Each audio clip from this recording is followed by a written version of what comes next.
Shall we leave football? Leave football to one side for a moment. Get back to economics. Thank you very much, Nick. Pie-in-the-sky economics, or a real solution to the nation's debt problems. Could we really avoid severe spending cuts by imposing a one-off tax on the country's super rich? Well, Professor Greg Philo from Glasgow University thinks that is the case and takes his soapbox to the somewhat affluent area of Chelsea in London to spread the word.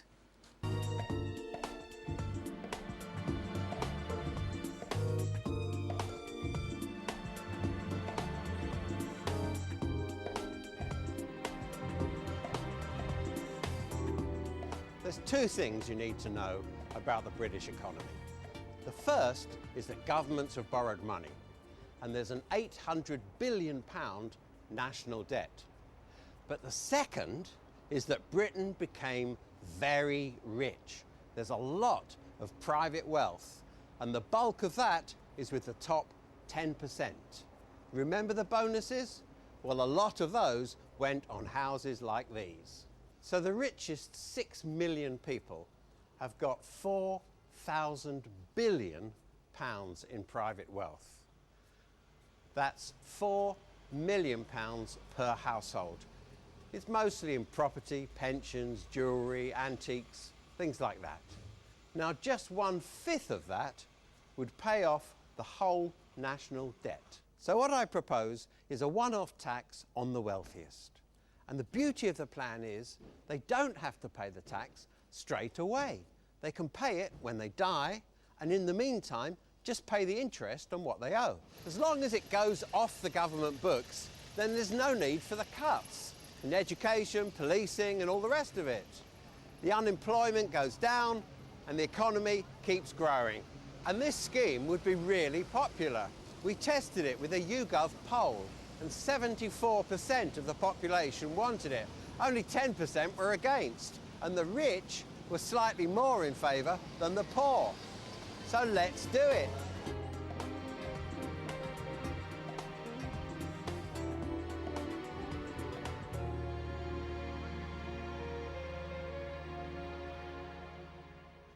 And Greg Philo is with us now, and it's a good thing too, because already while we were watching your film, there were furious questions going to and fro at the table. So let's be very clear about this. It's not a death tax.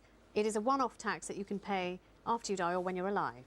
Yes, and the whole point about it is that as long as the richest 10% take liability for a small part of the liability each for the government debt, then there is no government debt anymore. You actually wipe off the national debt, and that necessarily takes the deficit down.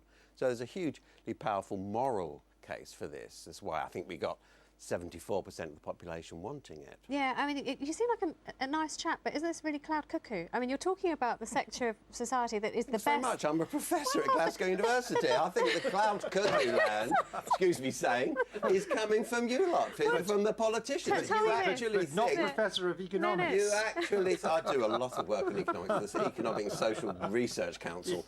The cloud cuckoo land is the politicians. But I think the point I'm making is that these are the people who are the best at avoiding tax. You're talking about the segments of society who employ very good accountants. I'm just saying that people are good at avoiding legal rules. I mean, that's not acceptable if you're talking about avoidance or evasion. But I mean, people have to obey the law and they have to pay tax.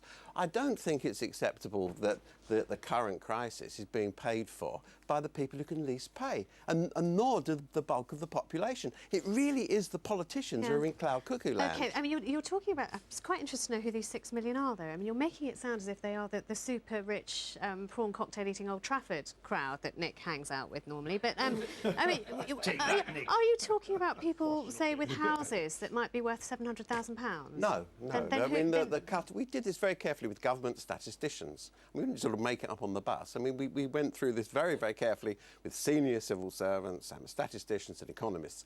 So the cut-off point is around about £1 million. But we also said it should be graduated, so people at the bottom of the 10% wouldn't pay such a high percentage or anything like it, while as it went up, you'd pay more.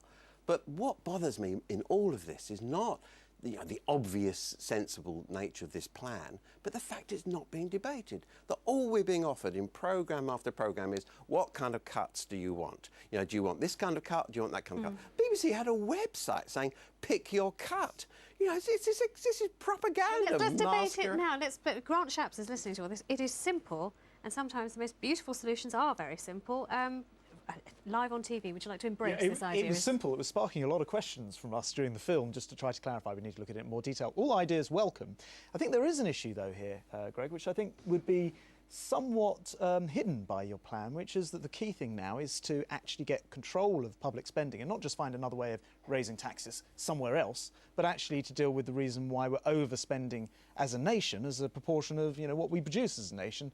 And we need to tackle that as well as finding ways to raise the money. I mean, it's just your plan needs. Yeah, but that's about Can I just reply to that? That's about stimulating research. That's about stimulating new technology. That's about developing an absolutely superb research sector in universities. And for that, you need to spend money. Sure, but what I'm saying is, take money that is currently trapped in the upper reaches of the housing market, which is doing no good to anybody, which is equity.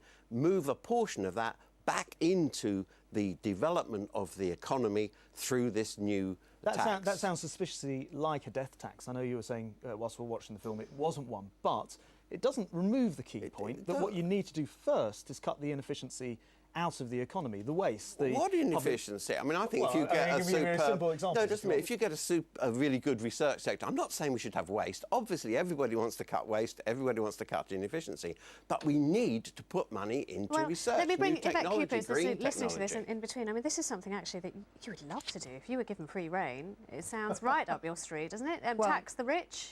I don't know, obviously, how practical this particular proposal is. I do think it is right that you have to look at taxes as well as at spending in bringing the deficit down, and also at the growth and getting the economy to grow, to generate more resources as well.